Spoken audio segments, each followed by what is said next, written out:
Lama tak ada kabar. Baru-baru ini kami tidak sengaja bertemu kembali di waktu dan tempat yang tidak pernah kami duga sebelumnya. Dari pertemuan yang tidak sengaja itu, aku dan Mbak Nita menjadi kembali berkomunikasi intens dan bercerita tentang hidup kita masing-masing. Menurut pengakuannya, ternyata saat di negara Taiwan, Mbak Nita pernah mendapatkan sebuah teror dan juga ia hampir dijebloskan ke dalam penjara. Loh, kok bisa? Pagi itu, aku yang sudah merasa bangun kesiangan dengan agak gugup segera mengeluarkan sepeda road bike kesayanganku dan lalu mengayuhnya ke pasar untuk membeli pisang. Aku acuhkan mata yang masih mengantuk serta nyawaku yang belum kumpul semua. Oh ya, sebenarnya tak biasanya aku ini kesiangan pergi ke pasar karena setiap jam 6 pagi rutin tubuhku sudah mempunyai alarm sendiri untuk bangun dan kemudian mencari pisang untuk bahan baku jualan onlineku. Malumlah, bagi pedagang UMKM sepertiku, aku memang harus menjadi kualitas dan rasa masakanku. Oleh sebab itu, aku harus datang ke pasar lebih awal untuk mendapatkan pisang yang masih bagus karena baru diturunkan dari mobil pengiriman. Karena di hari itu, aku sudah agak kesiangan, sekitar pukul setengah 9. Setibanya di pasar, aku hanya gigit jari sebab memang pisang yang kualitasnya bagus sudah terlebih dahulu habis diborong oleh pedagang lain dan hanya menyisakan beberapa tandan pisang mentah dan sisa pisang dengan kualitas yang menurutku kurang bagus jika dijual. Aku kembali mengayuh sepedaku untuk mencari penjual pisang opsi kedua, walaupun aku harus menerima kenyataan jika di tempat pengepul pisang kedua harga satu tandan pisang yang akan aku beli jauh lebih mahal serta jaraknya dari pasar yang lumayan cukup jauh. Aku terus mengayuh sepeda sambil kuarahkan pandangan mataku melihat ke arah kiri dan kanan, berharap barangkali aku bisa menemukan pedagang pisang lain sehingga aku tidak perlu jauh-jauh mencari pisang di opsi pilihan kedua. Saat aku mencoba menoleh kanan kiri, rupanya aku tidak fokus melihat ke arah depan hingga aku terpelanting jatuh karena menabrak motor yang tiba-tiba berhenti. Beruntunglah aku hanya terjatuh dengan luka-luka kecil dan kaki yang terkilir. Keadaan sekitar mulai ramai karena beberapa orang yang mencoba menolongku serta si pengemudi motor yang segera turun dan memastikan jika aku dalam keadaan kondisi baik-baik saja. Duh, maaf mbak, saya jadi nabrak motornya. Saya kurang hati-hati, ucapnya lirih sambil dua tanganku memegangi kaki yang luka. Gak apa-apa mbak, saya juga salah karena mendadak berhenti sebab anak saya tiba-tiba merengek mau mainan, jawab perempuan itu lembut sambil menunjukkan jarinya ke arah toko mainan ke arah seberang. Perempuan itu kemudian membuka helm yang ia kenakan dan ia menawarkan tumpangan kepadaku. Mbak, gimana kalau mbak saya anterin aja ke rumah, biar nanti saya telepon suami saya untuk bawa sepeda mbak.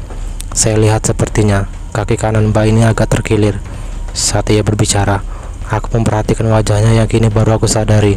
Rupanya ia mirip sekali dengan orang pernah aku kenal. Mbak, jadi gimana? Tanyanya sambil menepuk tanganku. Seketika aku terkenyang dari lamunanku yang mencoba mengingat kembali siapa perempuan cantik di hadapanku yang wajahnya tidak asing. Iya mbak. Gak apa-apa, gak usah ngerepotin. Aku bisa pulang sendiri kok, jawabku dengan agak tergagap. Saat kami ingin berpamitan, perempuan tersebut menjulurkan tangannya dan mengajakku berkenalan. Oh ya, nama mbak siapa? Saya Nita, ini nomor WA saya. Kalau mbak kakinya masih bengkak, nanti saya kirim arak gosok dari rumah biar enggak terlalu parah. Sherlock aja ya mbak, alamatnya ke nomor ini. Saya masih merasa gak enak dan mau tanggung jawab. Mendengar nama Nita, aku langsung menerka jika dia benar-benar kenalanku dulu. Mbak Nita yang pernah di PT Asrama Penampungan TKW Bekasi bukan ya? Tanyaku pasti. Loh, mbaknya kok tahu? Tanyanya heran. Wah, ini pasti nggak salah. Jenengan pasti Mbak Nita temanku dulu, jawabku bersemangat. Aku kok baru kenali kamu kayaknya. Kamu ini Fitri kan? Terkam Mbak Nita. Kami berdua saling terkekeh karena setelah berbicara panjang lebar, barulah mengenali satu sama lain. Wajar saja, setelah hampir 10 tahun tidak bertemu, Mbak Nita terlihat lebih cantik dengan jilbab yang menutupi kepalanya. Begitupun dengan aku yang sudah banyak berubah. Wes, pokoknya wes Sherlock ya, nanti alamatmu. Berkita enak ngobrolnya. Ada banyak hal yang mau tak ceritain. ucap Mbak Nita antusias sesaat sebelum pergi ke toko mainan karena anaknya yang terus merengek. Singkat cerita, setelah aku pulang dari membeli pisang, aku teringat dengan Mbak Nita dan segera menghubungi via WhatsApp. Mbak Nita segera menelponku balik dan kami membuat janji temu di rumah kontrakanku selepas ba'da maghrib. Setelah beberapa jam kemudian, akhirnya Mbak Nita benar-benar datang seorang diri dengan membawa kudapan serta membawaku arak gosok untuk mengobati lukaku. Aku bertanya mengapa suami serta anaknya tidak ikut, dan ia menjawab jika suaminya sedang bekerja di shift malam serta anaknya ia titipkan dengan mertuanya. Setelah sedikit berbasa-basi membuka pembicaraan, akhirnya baik aku dan Mbak Nita saling bercerita perihal kehidupan masing-masing yang sudah dilewati selepas dari asrama penampungan TKW. Mbak Nita adalah perempuan cantik yang berusia 5 tahun lebih tua dari usiaku. Saat bertemu di asrama penampungan, ia adalah orang yang baik dan pengertian. Namun, karena Mbak Nita yang sudah terlebih dahulu diterbangkan ke negeri Taiwan, aku dan dirinya tak pernah lagi berkomunikasi. Mbak Nita menceritakan jika selepas ia diterbangkan ke negara Taiwan, ia langsung dipertemukan majikannya melalui agen. Saat pertama kali dijemput majikan, entah mengapa ia sudah merasa sreg dengan majikan barunya itu. Ia menurutnya ramah dan murah senyum. Rupanya yang menjemput Mbak Nita adalah laki-laki majikannya yang sebut saja namanya Koko Lai. Koko sebutan abang dalam bahasa Mandarin. Sewaktu itu, tahun 2013, usia Koko Lai dan Mbak Nita hanya terpaut usia 2 tahun. Mbak Nita terlebih muda. Mereka pun akrab berbincang dan bercanda satu sama lain, padahal mereka belum lama saling mengenal.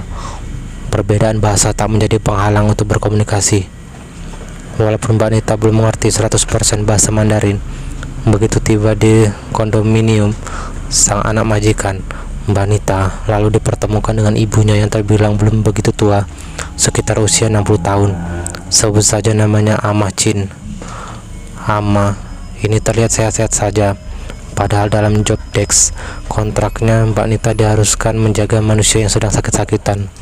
Mbak Nita dengan bahasa Mandarin yang sangat terbatas menanyakan kepada sang anak majikan, yaitu Koko Li, mengenai pekerjaan utama yang harus ia kerjakan.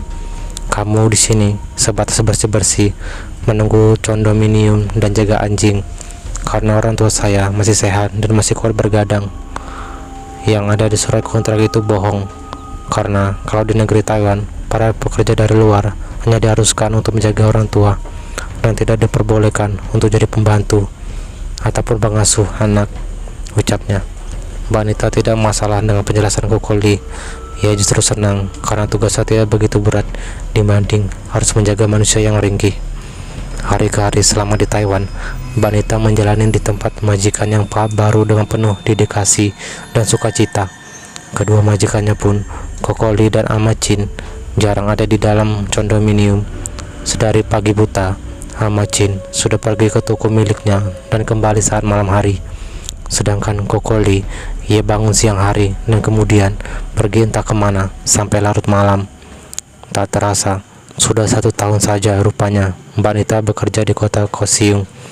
Lambat laun, Mbak Nita mulai agak sedikit fasih berbicara dan tidak banyak melakukan kesalahan ketika disuruh oleh sang majikan.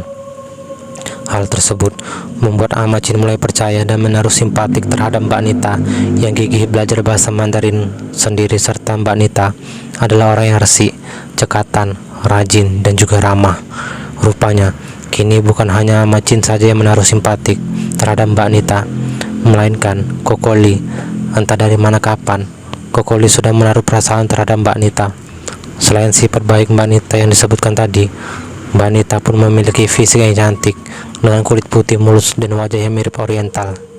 Keseharian Koko Li yang biasanya bangun siang dan kemudian pergi hingga larut malam, kini mulai berubah menjadi sering menghabiskan waktu berdiam diri di dalam rumah condo beserta Mbak Nita. Walaupun hanya berdua, selama berada di sana, Mbak Nita mengaku jika Koko Li sama sekali tidak pernah berbuat kurang ajar, malah justru sering mengajaknya bergurau biar tidak jenuh dengan sendirian. Selain itu, Koko Li menjadi amat perhatian dan seringkali membelikan makanan halal untuk dikonsumsi oleh Mbak Nita. Tak menampik, sesekali Mbak Nita pernah diajak Koko Li untuk berkencan di kota tersebut sekedar menikmati cahaya lampu gedung pencakar langit dan membeli kudapan. Hubungan antara majikan dan asisten rumah tangga itu rupanya berlanjut. Kokoli dengan jelas meminta supaya Mbak Nita menjadi kekasih hatinya. Sebelum menerima pernyataan cinta Kokoli, Mbak Nita meminta supaya Kokoli jujur kepada Amacin tentang perasaannya itu. Mbak Nita tidak mau main kucing-kucingan, dan jika ketahuan, pastilah Amacin akan mempunyai anggapan buruk kepada Mbak Nita yang sudah ia percaya. Karena perasaannya yang sudah menggebu, akhirnya Kokoli pun mengutarakan perasaannya kepada Mbak Nita di hadapan sang ibunda. "Ma, aku ini cinta sama Nita. Aku mau menikah sama dia. Mama izinin aku enggak untuk nikah sama dia?" tanya Kokoli sambil agak menundukkan kepala. "Boleh saja, asal kamu bisa berubah menjadi semakin baik. Mama lihat sejauh ini dengan adanya kehadiran Nita di rumah, kamu sudah agak berubah. Kamu yang biasanya malas-malasan, tidak betah di rumah, sering mabuk-mabukan, menjadi anak yang banyak menghabiskan waktu di rumah dan mau ikut bantu-bantu pekerjaan rumah. Tapi kamu harus tahu, Nita itu sudah memiliki anak di Indonesia sana. Kamu juga harus bisa menjadi tulang punggung. Setidaknya, kamu harus bisa membiasakan bekerja dan mempunyai penghasilan sendiri," ucap Amacin yang seketika membuat hati Mbak Nita berdegup cepat. Ia seolah tidak percaya dengan jawaban majikan perempuannya itu.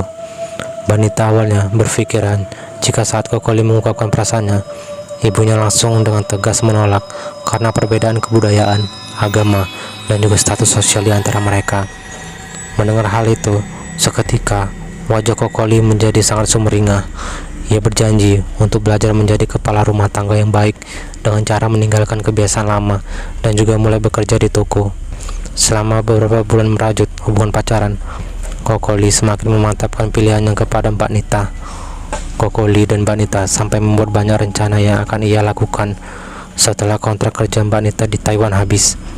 Adapun rencana yang sudah Kokoli pikirkan adalah ia akan meminta modal kepada ibunya untuk melangsungkan pernikahan di Taiwan, dan juga Kokoli akan terbang ke Indonesia ikut dengan Mbak Nita. Di Indonesia, sisa modal tersebut rencananya akan ia buat sebagai modal usaha yang akan dikelola oleh Mbak Nita sebagai ladang mata pencarian. Perlahan-lahan, Kokoli mengutarakan niat itu kepada Amacin. Namun, kini Amacin agak ragu dan meminta berdiskusi dengan kakak perempuan Kokoli yang bernama Cici Wen. Sampai di sini, Mbak Nita sendiri kaget karena mengetahui rupanya Kokoli masih mempunyai seorang kakak perempuan, yang mana selama ia setahun lebih bekerja, tak pernah sekalipun kakak perempuan itu datang ke condominium. Di waktu yang ditentukan untuk berdiskusi, sang kakak perempuan datang seorang diri. Dari gestur tubuh dan penampilannya yang glamor, nampak jika kakak perempuan dari Kokoli ini bukan tipe orang sederhana seperti Kokoli dan ibunya Amacin. Diskusi mereka bertiga pun dimulai di ruang tertutup, sehingga Mbak Nita tidak bisa menguping apa yang sedang dibicarakan. Sekitar hampir 1 jam berselang, ruang tamu itu terbuka dan terdengar suara teriakan Kokoli yang mengusir kakak perempuannya itu. "Pergi dari sini!" Suara bantakan Kokoli diikuti oleh langkah kaki Ciwen keluar dari pintu condominium dengan wajah yang marah. Mbak Nita terfokus dengan Amacin yang tertunduk menitiskan air mata.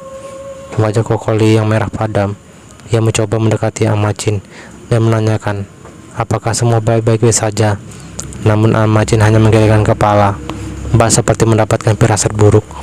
Mbak Nita hanya memperhatikan dua gelagat majikannya itu dari jauh dan tidak mau bertanya lebih lanjut.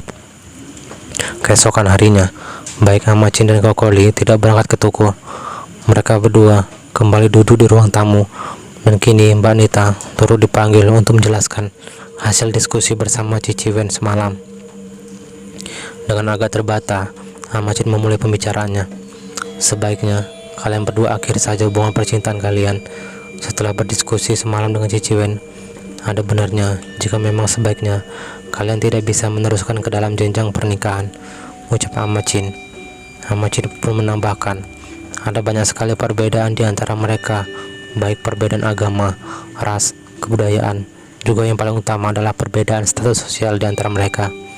Sontak saja, tenggorokan Mbak Nita rasanya tercekat dan hatinya berdegup cepat. Ia membatin jika akan berakhir seperti ini. Mengapa dulu Amacin seolah merestui hubungan mereka? Entahlah. Rasanya saat itu, aku cuma bisa menahan tangis dan sakit karena tidak direstui. Ucap Mbak Nita mencoba mengingat kejadian kelam serta menceritakannya kembali kepadaku dengan mata yang memerah. Mendengar ucapan ibunya, Kokoli langsung bersimpuh kepada kedua kaki ibunya dan memohon sambil menitikkan air mata. "Ma, tolong restui kali ini saja. Saya sudah yakin untuk menempuh hidup dengan Nita." Ucapan Kokoli dengan berderai air mata kemudian dibalas dengan nada ketus amat Chin.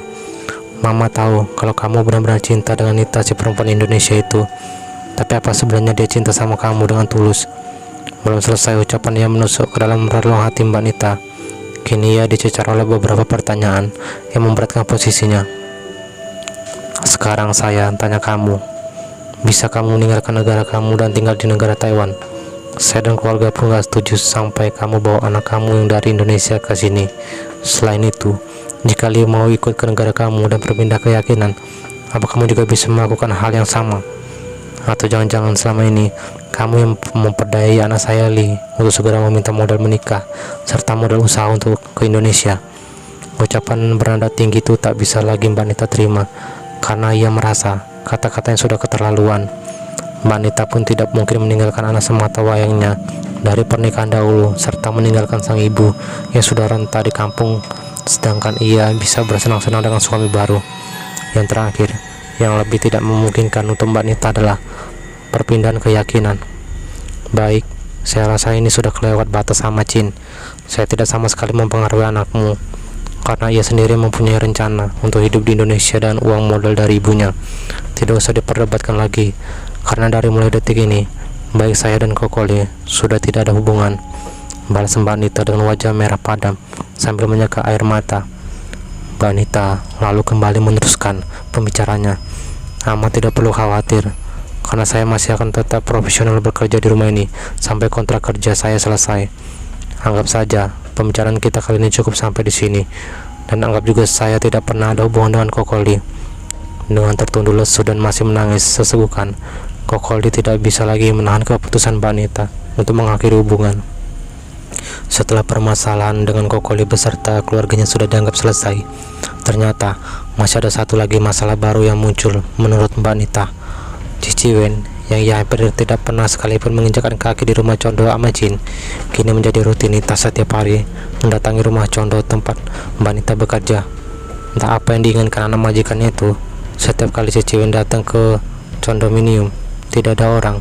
Ia seperti sengaja menambahkan pekerjaan Mbak Nita, dari mulai pakaian kotor, keluarga Ciwan yang segera dibawa untuk dicuci oleh Mbak Nita, menyuruh-nyuruh Mbak Nita melakukan pekerjaan berat, dan seringkali menghina Mbak Nita dengan ucapan kasar.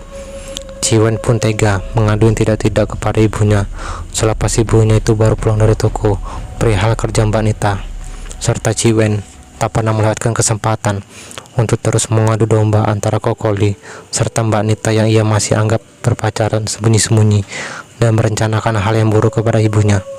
Alhasil, lambat laun dalam rumah condominium yang sebelumnya damai menjadi sering terdengar suara keributan baik antara Kokoli, Cici Wen maupun Cici Wen dan Mbak Nita. Beberapa hari sebelum kejadian naas, Kokoli meminta Mbak Nita untuk ikut dengannya berjalan saat malam. Kala itu, menurut perkataan Mbak Nita, Kokoli terlihat kuyuh dan pandangan matanya sayu. Mbak Nita pun sebenarnya masih peduli terhadap Kokoli, walaupun sudah tidak ada hubungan istimewa lagi. Ia tahu jika Kokoli dalam keadaan frustasi dan Kokoli kembali kepada kebiasaannya dulu yang suka bermabuk-mabukan. Kokoli curhat jika ia benar-benar dalam keadaan di titik terendahnya saat Mbak Nita memilih untuk mengakhiri hubungan dan tidak ingin memperjuangi hubungan mereka. Selain itu, Kokoli mengaku kesal dengan sang kakak perempuan yang sok mendominasi pasca kematian ayahnya dulu. Sepeninggal ayahnya, apapun keputusan dalam hidup Amacin ataupun Kokoli haruslah Cici Wen ketahui dan harus dengan izinnya. Kokoli pun marah dengan sikap tak adil Cici Wen yang bisa dengan mudah menjual aset-aset sang ayah dan bisa ia pergunakan dengan bebas. Namun, perbedaan dengan dirinya dan Amacin yang harus bekerja keras untuk memenuhi kebutuhan sehari-hari, padahal mereka sudah mendapatkan bagian masing-masing dari mendiang ayahnya. Terakhir kali, ucapan Kokoli yang paling menyentuh hati Mbak Nita adalah permintaan maaf karena sudah membuat Mbak Nita susah dan membuat Mbak Nita merasa tak nyaman akibat adanya Ciwen. Alasan mengapa Kokoli begitu keras ingin pergi ke Indonesia untuk menikah dengan Mbak Nita pun ia ungkapkan karena tak ingin ada hubungan dengan kakak perempuan itu, serta ingin hidupnya bisa lebih baik. Namun Kokoli juga tidak bisa berbuat apa-apa jika rupanya Mbak Nita mempunyai keinginan sendiri. Kokoli sangat menghargai apapun keputusan Mbak Nita, walaupun sesungguhnya Kokoli benar-benar sakit hati. Setelah malam itu berlalu 2 hari, Kokoli tak pulang, dan tepat di hari ketiga Kokoli pulang dengan keadaan mabuk parah sambil membawa 1 botol minuman keras. Saat waktu menunjukkan jam 2 dini hari waktu Taiwan, Kokoli berteriak memanggil ibunya untuk segera bangun dan keluar dari kamar, dan juga membangunkan Mbak Nita. Ketika Amacin dan Mbak Nita sudah berkumpul, Kokoli berteriak jika ia mau mati saja dan tidak ingin hidup lagi. Kala itu, baik Amacin dan Mbak Nita tidak menyadari jika Kokoli akan nekat bunuh diri, karena Kokoli tidak membawa senjata tajam atau hal-hal mencurigakan selain botol minuman keras yang ada di tangannya.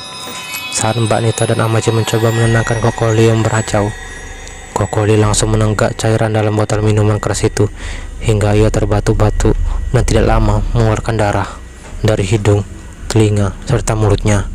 Mbak Nita menyaksikan bagaimana detik-detik Kokoli menjelang sakaratul maut dengan jelas tepat di depan kedua matanya. Tubuh Kokoli kejang-kejang, kedua matanya mendelik ke atas dengan terus mengeluarkan darah dari hidung, telinga, dan mulut. Amacin yang panik hanya bisa berteriak meminta pertolongan sambil menangis histeris, sedangkan Mbak Nita tubuhnya ikut gugup, gemeteran, dan bercucuran air mata karena baru saja melihat pemandangan menyeramkan itu. Tak kemakan waktu lama, wajah Kokoli seperti membiru dan ia tidak bergerak lagi. Saat dilarikan ke rumah sakit, dokter sudah memberikan isyarat jika Kokoli sudah meninggal dunia. Untuk penyebab kematian Kokoli, Mbak Nita pun diminta membawa botol minuman keras yang terakhir kali Kokoli minum. Rupanya, dari hasil penelitian dokter, di dalam botol minuman keras itu sudah tercampur dengan racun tikus dan serangga. Jenazah Kokoli kemudian dibawa ke rumah duka, dan di sana Mbak Nita diminta untuk menginap karena untuk menjaga 2 dupa agar tetap hidup. Selepas saya meninggal, harus dinyalakan hiu khusus berwarna hijau sebanyak 2 buah untuk menghormati arwah. Hiu tersebut harus tetap menyala sampai acara pemakaman kremasi selesai. Nita ataupun Mimin kurang paham jika dengan upacara tersebut. Setelah rumah ditinggalkan para pelayat dari keluarga baik teman-teman mendiang Kokoli, kini hanya tersisa Mbak Nita saja tidur di atas kursi panjang menghadap ke arah peti mati. Mbak Nita malam itu sulit terpejam kedua matanya karena merasa pedih oleh asap dupa dan bau wangiannya yang membuat bulu kuduk Mbak Nita merinding. Menurut pengakuan Mbak Nita, rasanya waktu berjalan sangat lambat. Ditambah lagi, ini adalah pertama kali Mbak Nita tidur satu ruangan dengan jenazah Kokoli di dalam kotak peti mati yang terbuka. Sesekali, Mbak Nita merasa ada hawa dingin yang berhembus di punuknya dan mendengar suara jejak langkah yang kemudian tiba-tiba menghilang. Mbak Nita merubah posisinya dari rebahan di atas kursi panjang menjadi duduk di pojok ruangan sambil kedua matanya mengawasi dupa serta peti mati Kokoli dari kejauhan. Mbak Nita yang mulai kelelahan terjaga perlahan mencoba memejamkan kedua matanya, namun baru saja ia akan tertidur, Mbak Nita jelas mendengar suara batu-batu lelaki yang setelah ia sadari suara batu itu persis suara batu dari Kokoli. Mbak Nita lalu terhenyak dan memberanikan diri melihat ke dalam peti mati. Barangkali Kokoli mati suri, batinnya. Begitu Mbak Nita mengintip ke dalam peti mati yang belum tertutup, ia melihat jenazah Kokoli masih terbujur kaku. Lalu pertanyaannya, siapa yang barusan ia dengar batuk-batuk? Mbak Nita mulai tidak karuan perasaannya, antara ingin kembali ke kondominium ataukah tetap memaksakan diri semalaman ada di ruang jenazah sampai dengan esok pagi jenazah Kokoli akan dikremasi. Di antara kebimbangan malam itu, Mbak Nita seperti tidak ada hentinya diteror oleh arwah sang anak majikannya. Dari mulai derap langkah kaki, suara batu laki-laki, kursi panjang yang tiba-tiba bergeser sendiri, sampai seringkali Ia melihat sekelebat bayangan hitam yang menembus tembok. Semua teror itu menghilang ketika Mbak Nita mencoba memejamkan mata, membaca-baca doa yang ia bisa, dan batinnya mengajak berkomunikasi. Kokoli, ko, tolong jangan ganggu saya. Alam kamu sudah berbeda, ko. Selepas berhasil melewati malam uji nyali tidur di rumah duka, akhirnya Mbak Nita kembali ke kondominium dengan tubuh yang sudah benar-benar kelelahan. Dalam tidurnya itu, Mbak Nita mendapatkan mimpi bertemu dengan Kokoli yang meminta tolong karena kepanasan di bagian tenggorokan, dada, serta perutnya karena menenggak minuman keras yang sudah dioplos dengan racun. Mbak Nita lalu terbangun dengan bercucuran peluh. Ia keluar dari dalam kamarnya untuk mengambil air minum dan tidak mendapati ada siapapun dalam kondominium selain itu, serta anjing peliharaan majikan itu. Di meja makan ada tertulis surat dari Amacin yang kurang lebih isinya suratnya. Tolong jaga kondominium ini seperti biasanya. Dalam beberapa hari saya tidak pulang karena masih dalam keadaan berduka dan trauma. Saya akan menginap di rumah Cici Wen. Mbak Nita menghela napas. Ia membatin, aduh, beberapa hari ini saya cuma sendirian ditemani Molly di tempat yang sebesar ini. Mudah-mudahan nggak ada yang aneh-aneh lagi, ya Allah. Belum selesai Mbak Nita mengucap amin, tiba-tiba prak, pintu kamar Kokoli tertutup sendiri. Tubuh Mbak Nita bergetar ketakutan karena ia sadar saat itu sedang tidak ada badai ataupun ada angin kencang di sekitarnya. Molly pun seketika berlari serta menggonggong kencang tepat ke arah pintu kamar Kokoli yang tertutup. Mbak Nita berkali-kali memanggil nama Molly agar tidak berisik menggonggong, sampai pada akhirnya anjing itu pun menurut kepada Mbak Nita. Mbak Nita yang memiliki firasat buruk kemudian selalu memanggil Molly untuk menemaninya di dalam kondominium kemanapun Mbak Nita berada. Sesekali untuk membunuh rasa takut dan cemasnya, ia selalu mengajak berbicara Molly karena Mbak Nita seperti sedang diamati. Seperti mengerti akan perasaan Mbak Nita, Molly si anjing majikan pun merasakan hal yang demikian. Terlihat dari gerak-gerik Molly yang tiba-tiba suka menggeram dengan mengeluarkan gigi taringnya seperti ia sedang terancam. Molly yang biasanya anjing tidak aktif dan banyak tidur di dekat kursi pijat milik Kokoli, selepas kematian Kokoli, ia seperti anjing dengan sensor pengawas yang tinggi terhadap sekitar. Hal itu pun yang membuat terkadang Mbak Nita terkejut apabila Molly sedang menggonggong sendiri. Selama 3 hari 3 malam, kehidupan Mbak Nita bagaikan ada di dalam skenario film horor. Begitu langit sudah gelap, mulailah teror demi teror yang menghantui Mbak Nita saat berada di dalam kondominium sendirian. Entah mengapa kali ini melihat benda yang bergerak dengan sendirinya.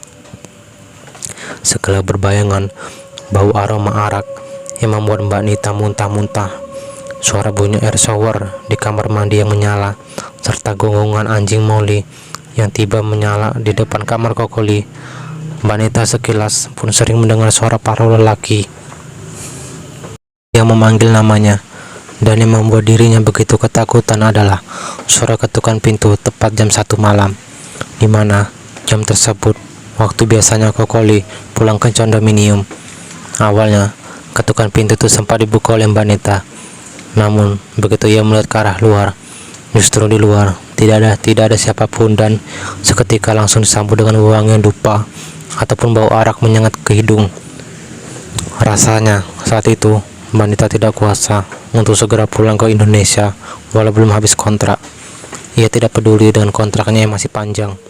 Yang terpenting Mbak Nita sudah selesai potongan gaji kepada agen penyalur tenaga kerja, sehingga ia tidak mempunyai beban utang. Rencana itu akan ia utarakan sampai pada saatnya Amacin kembali ke kondominium. Rupanya Mbak Pucu dicinta pulang pun tiba. Amacin yang Mbak Nita tunggu akhirnya kembali pulang setelah hari keempat kematian Kokoli. Namun kali ini ia tidak pulang sendiri, melainkan bersama Cici Wen dan 2 orang lelaki bertubuh tegap memakai seragam kepolisian Taiwan. Tanpa basa-basi, 2 lelaki tegap itu menarik tangan Mbak Nita serta langsung memborgolnya. Mbak Nita yang ketakutan sekaligus bingung mengapa sampai kedua tangannya diborgol. Hanya bisa berteriak meminta tolong kepada Amacin supaya polisi itu tidak membawanya pergi. Bukannya menolong, tanpa ada belas kasihan, Amacin dengan tatapan dingin melihat Mbak Nita diseret pergi. Begitupun dengan Cici Wen yang tersenyum sinis melihat Mbak Nita yang terborgol. Saat tiba di kantor kepolisian Taiwan, Mbak Nita yang buta huruf Hanzi dipaksa untuk menandatangani surat yang sama sekali ia tidak mengerti isinya. Polisi yang memboyongnya terus-menerus menyecar Mbak Nita dengan berbagai pertanyaan seputar kematian Kokoli. Saat itu, sebagian kata ada yang Mbak Nita mengerti, namun jika lawan bicara itu berbicara dengan cepat dan banyak kosakata, jelas dengan keterbatasan bahasa Mandarin yang dimiliki oleh Mbak Nita, membuat ia hanya diam dan cuma menjawab ya dan tidak dalam bahasa Mandarin. Si polisi terus memaksa Mbak Nita mengaku melakukan pembunuhan berencana kepada Kokoli, sambil menyodorkan sebuah pulpen dan kertas agar ia mau tanda tangan. Namun Mbak Nita terus menggelengkan kepalanya dan berkata jika ia tidak membunuh Kokoli. Karena kesal dengan sikap Mbak Nita yang dianggapnya masih saja mengelak, kedua polisi itu sempat memaki dan lalu menyeret tubuh Mbak Nita dengan amat kasar masuk ke dalam sel yang di dalamnya terdapat 4 orang. Mbak Nita rasanya sudah tidak bisa lagi menangis. Ia begitu amat terpukul sampai untuk berbicara pun ia tidak sanggup. Dalam sel tersebut, Mbak Nita diajak berkenalan dengan 1 orang Filipina, 2 orang Vietnam, dan 1 orang Malaysia yang mengaku masing-masing dari mereka tertangkap polisi karena kabur dari majikannya. Mbak Nita hanya mendengar kisah mereka selewat saja, karena dalam ruang sel tersebut keempat menggunakan bahasa Inggris untuk saling berkomunikasi. Mbak Nita enggan banyak berbicara, namun di dalam hatinya terus berzikir meminta pertolongan Allah agar segera dikeluarkan dari penjara. Beruntunglah untayan doa dan zikir kepada Sang Pencipta itu dengan cepat dijawab oleh Allah Subhanahu wa taala. Keesokan paginya, Mbak Nita ditemui oleh perwakilan dari penyalur agen tenaga kerja yang berjanji akan membebaskannya. Saat dipertemukan antara si perwakilan agen, Mbak Nita serta orang polisi, disitulah Mbak Nita baru bisa membuka suara tentang kebenaran kematian dari Kokoli. Mbak Nita bisa leluasa berbicara tentang kronologi kejadiannya menggunakan bahasa Indonesia kepada si perwakilan agen, karena memang perwakilan agen tersebut fasih berbahasa Indonesia serta mahir berbahasa Mandarin. Polisi itu menganggukkan kepalanya berkali-kali setelah mendengar alur kronologi dari Mbak Nita yang sudah diterjemahkan saat itu. Menurut Mbak Nita, polisi tersebut mulai agak sedikit melembek perlakuannya kepada Mbak Nita, dan yang terpenting, mereka akan kembali menyelidiki kasus kematian Kokoli dengan secepatnya. Setelah polisi tersebut mendatangi rumah sakit untuk meminta surat keterangan serta melihat berbagai bukti CCTV yang menunjukkan jika Kokoli sendirilah yang membawa botol minuman keras. Akhirnya, di hari itu juga, Mbak Nita segera dibebaskan dari sel tahanan. Sebelum keluar dari tahanan, seorang polisi berpesan kepada perwakilan agen untuk segera memulangkan Mbak Nita ke Indonesia. Dan Mbak Nita tidak bisa kembali ke negeri Taiwan dalam waktu yang ditentukan. Malam harinya, Mbak Nita yang masih dalam keadaan terguncang dipaksa untuk segera pulang ke negara asalnya, yaitu Indonesia, dengan tidak membawa apapun selain dari baju yang menempel di tubuhnya, serta paspor. Uang saku yang diberikan oleh agen, mungkin karena iba kali, jadi masih sempat dikasih uang saku sebesar kurang lebih 350.000 kalau dirupiahkan saat itu. Selebihnya, ia ke Indonesia. Sana saudara di kampung tidak ada yang mengetahui jika Mbak Nita sudah pulang dari Taiwan. Dengan uang seadanya itu, Mbak Nita kepikiran untuk mencoba menghubungi salah satu sahabatnya di Facebook untuk meminta pertolongan. Nasib baik, teman Mbak Nita tersebut langsung dengan sigap menolong Mbak Nita yang baru terkena musibah. Sebut saja nama sahabatnya Mbak Sulastri. Mbak Sulastri kembali menjemput Mbak Nita dan mengajaknya ke kontrakan sederhana di daerah Sepatan, Tangerang. Selama di sana, Mbak Nita diperlakukan dengan amat sangat baik oleh Mbak Sulastri. Mbak Nita diberikan beberapa potong pakaian dan beberapa dalaman untuk berganti-ganti. Mbak Nita pun tak pernah sampai kekurangan makan, bahkan ia kerap diberikan sedikit uang jajan untuk pegangan selama di kontrakan Mbak Sulastri. Karena tak enak hati, sudah hampir sebulan Mbak Nita berada di sana, Mbak Nita memutuskan untuk pulang ke kampung halaman saja. Tetapi keinginan Mbak Nita justru ditolak oleh Mbak Sulastri.